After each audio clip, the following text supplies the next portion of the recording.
Segundo o Ministério da Saúde, o número de casos de tuberculose aumentou nos últimos 2 anos no Brasil. O país registrou mais de 72 mil novos casos da doença só em 2018. Bom, para entender um pouco mais sobre essa doença, eu recebo hoje a doutora Márcia Thelma Savioli, que é presidente da Subcomissão de Tuberculose da Sociedade Paulista de Pneumologia e Ticiologia. Tudo bem, doutora? Obrigado pela presença. Para começar a nossa entrevista, eu gostaria que a senhora explicasse um pouquinho que doença é essa, tão antiga, a tuberculose, que mata aí cerca de 4.500 pessoas por ano no Brasil. Então, a tuberculose é conhecida há séculos, em períodos pré-colombiano, múmias do Egito, mas o que acontece? Ela tem uma característica de cronicidade. Então, ela tem um equilíbrio com o hospedeiro, que é o homem, e essa doença se propaga via aerógena. Então, onde tem muita gente, a possibilidade de transmissão da doença via ar, porque 85% dos casos de tuberculose, elas acontecem a nível do órgão pulmão. Né? Então, a transmissão é muito fácil. E ela tem uma coisa bastante curiosa, ela é determinada pela pobreza. Então, se você observar, os lugares que mais têm tuberculose são lugares mais pobres, com menos recursos e menos atitudes que realmente se imponham para acabar com a tuberculose. Então, é uma doença que depende do Ministério da Saúde, do Ministério da Justiça, do Ministério Social, a comunidade tem que participar. E, se você observar também, existem uns conceitos para todos. O povo inteiro acha que acabou a tuberculose. Então, aquele conceito, nossa, mas ainda tem tuberculose? E provavelmente nós vínhamos numa queda lenta, porém razoável, até 2015, 2016. E de lá para cá nós estamos perdendo. Isso talvez seja a carência do nosso serviço público de saúde, que a tuberculose é totalmente cuidada pelo serviço público, entendeu? E a gente está perdendo o chão para isso, com falta de recursos humanos. Existe uma tentativa de aumentar, ramificar o atendimento.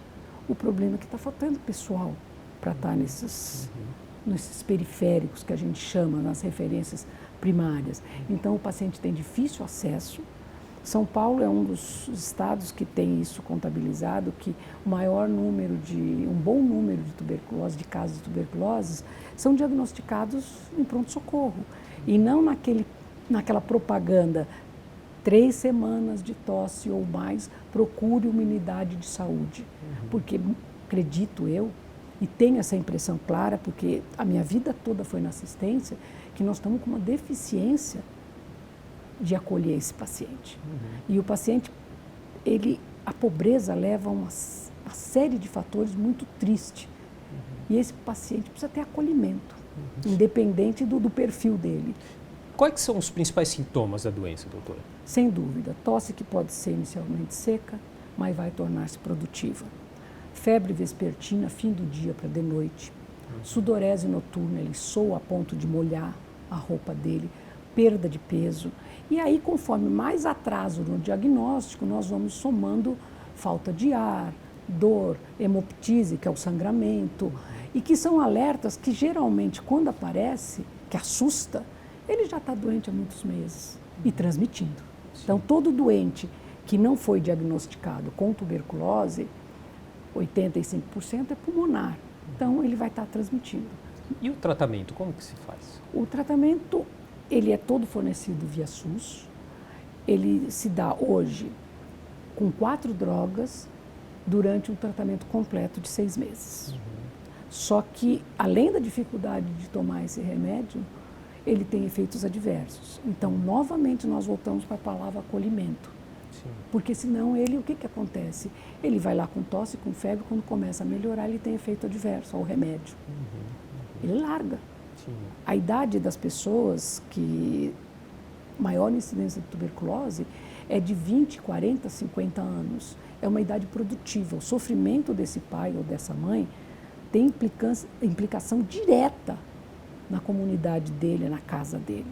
Então, hoje existe uma tentativa de quê? Diagnóstico rápido, tratamento específico rápido, para cortar essa transmissão.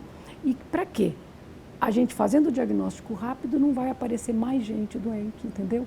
E tudo isso exige o quê? Recurso humano. Uhum. A gente tem vacina também? É a vacina. Tuberculose. A vacina que tem é a BCG, que no Brasil é obrigatória até o 2º mês de vida. Ela não impede que você tenha a doença, mas ela impede que as crianças super pequenas tenham a forma grave, que é extremamente grave, morbidade e mortalidade muito alta. Mas depois disso nós não temos mais vacina. Tem muita pesquisa, inclusive no Brasil, mas ainda não efetiva e não alcance. E não tem cura? Tem Opa, cura? Cura. Se você, com esse tratamento de 4 drogas, e feito religiosamente pelo homem paciente e pelo homem serviço de saúde, nós chegamos praticamente a 100%. O problema é que na prática nós estamos com 80%, 70%, e é diferente de São Paulo para Manaus, para Rio de Janeiro, porque todas essas implicações que eu falei para você, social, Ministério da Fazenda, dinheiro, enfim, todos eles, nós temos estados bem diferentes, todos nós sabemos disso. E doutora, para a gente, antes de a gente finalizar, é preciso se mudar também ou se repensar maneiras de se abordar essa doença? Quer dizer, é uma doença muito antiga, quer dizer, a gente não evoluiu muito também na maneira como se previne através da informação? Eu acho que isso, às vezes eu uso acho, mas eu tenho certeza. Precisa haver educação, entendeu? Educação, porque os fatores da pobreza têm o problema da fome, a imunidade. Hoje nós temos a globalização, migração dos povos. E o que acontece? Ninguém lembra a importância da tuberculose. Quem lembra sou eu, que já estou 40 anos fazendo tuberculose, e mais, obviamente, mais alguns que estão na área da saúde. Mas as pessoas negam isso. Então precisa, eu acho que seria uma medida muito boa, campanhas publicitárias contra a tuberculose, ensinando o que é, não tem prejuízo. Se você observar, nós temos a AIDS desde a década de 80. Acabou o preconceito. Todo mundo entende hoje o que é a AIDS, como transmite, como não transmite. E tuberculose, nós às vezes ainda estamos falando em sanatório, que não existe mais. Os cuidados são arcaicos. Eu tenho a cura com o remédio. Eu só preciso tirar o paciente daquele estado horroroso que ele vive, muito ligado à pobreza e tudo que vem junto com ela. Então, precisamos educar também, sem dúvida, e fazer com que as forças políticas realmente se interessem. Tá certo. Queria agradecer demais a entrevista com a doutora Márcia Thelma Savioli, que é presidente da Subcomissão de Tuberculose da Sociedade Paulista de Pneumologia e Tisiologia. Doutora, muito obrigado pela entrevista. Muito obrigada.